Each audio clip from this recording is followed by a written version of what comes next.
Seconds is one of those rare films that sets up the entire story in the first couple of minutes without a word being spoken or even a character being introduced. This is the film's greatest irony because Seconds is a film about character, or rather, identity. Directed by the legendary John Frankenheimer and released in 1966, Seconds is perhaps the best film in an unofficial trilogy, the Paranoia trilogy, preceding The Manchurian Candidate and 7 Days in May. Opening with images of warped faces and a sinister score underpinning it, Seconds sets itself up to be experimental and very, very strange. After the opening credits have rolled, we follow Arthur during a busy after-work commute. Arthur is approached by a stranger who hands him an address before fleeing again into the crowd. He heads home where he barely engages in small talk with his wife and has something of an awkward encounter with her in bed. It's clear that Arthur is living a life void of any fulfillment. Later that day, he receives a call from an old friend, Charlie, who he believed to be dead. To prove that it's really him, Charlie recounts personal anecdotes that only he would know. Charlie then informs Arthur that he must go to the address that was provided to him and that the company will save him from his empty life. I think it's safe to assume that we have all had that fantasy. Maybe you're having a bad day and your problems are just stacking up and you think, God, this would be so much easier if I were just someone else.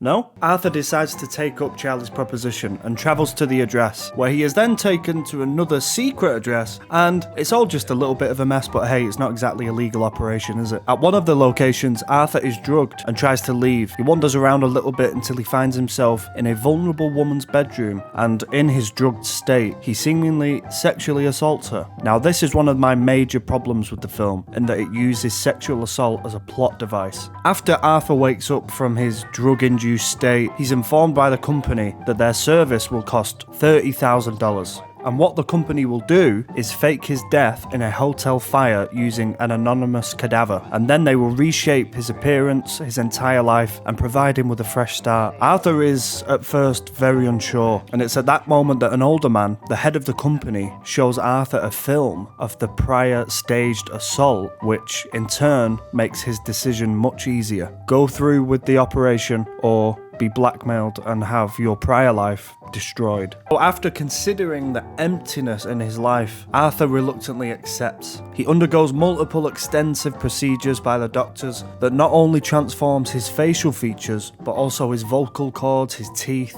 and even his fingerprints. After a lengthy healing period, the younger looking Arthur, played by Rock Hudson, is given the identity of a Tony Wilson.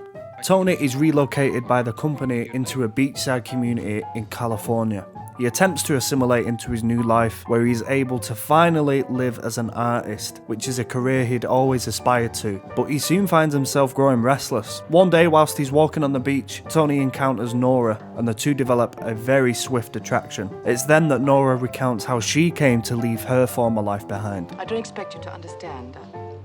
I think I do. A little while later, Tony accompanies Nora to a Dionysian-themed party in Santa Barbara. There, the partygoers dance, sing, and stomp grapes in a large trough, and it is one of the strangest scenes I have ever witnessed in a film. But Tony finally begins to enjoy himself. He appears to be enjoying this new life that he's had fabricated for him. Tony and Nora then host a cocktail party for their neighbours. Tony gets drunk over the course of the night and begins to speak openly and frankly about his former identity. The male guests remove Tony to a bedroom where he learns that they are also reborns. Tony then receives a phone call from his old friend Charlie, who warns him that he has put himself in danger by violating the company's rules with his recent behaviour. Charlie also reveals that Nora is an employee of the company, who covertly helps new reborns to a smooth transition.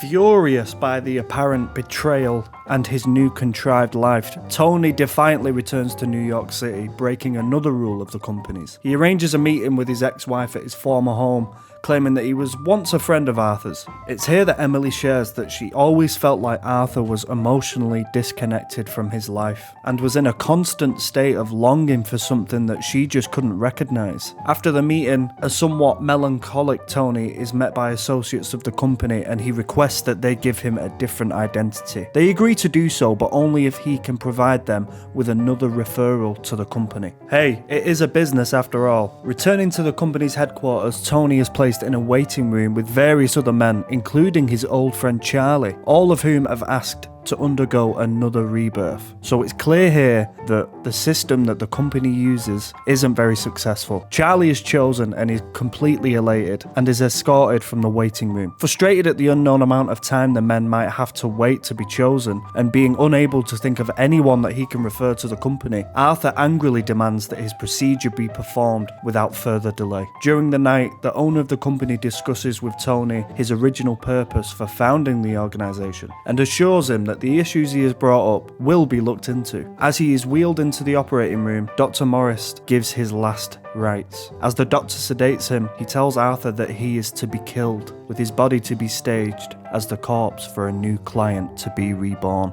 This film works on so many levels. It flips easily between being a brilliant sci-fi story and telling a sinister cautionary tale about what happens when you get what you want. The cinematography in this film is out of this world. Even from the opening credits, we are given so much subliminal information about what we're going to experience in terms of identity, character, trauma, and I think this film has one of my favourite final scenes maybe of all time, and I'm not going to include it in the video because I don't want to give too much away. Even though I've gone through the entire story, I massively recommend John Frankenheimer's Seconds. It is a brilliant, disturbing watch, but I think a really important film that is often overlooked. And Rock Hudson is always good. It's worth it for Rock Hudson. Thank you so much for watching. If you enjoyed it, please let me know, leave a comment, maybe subscribe, and I will see you in the next one.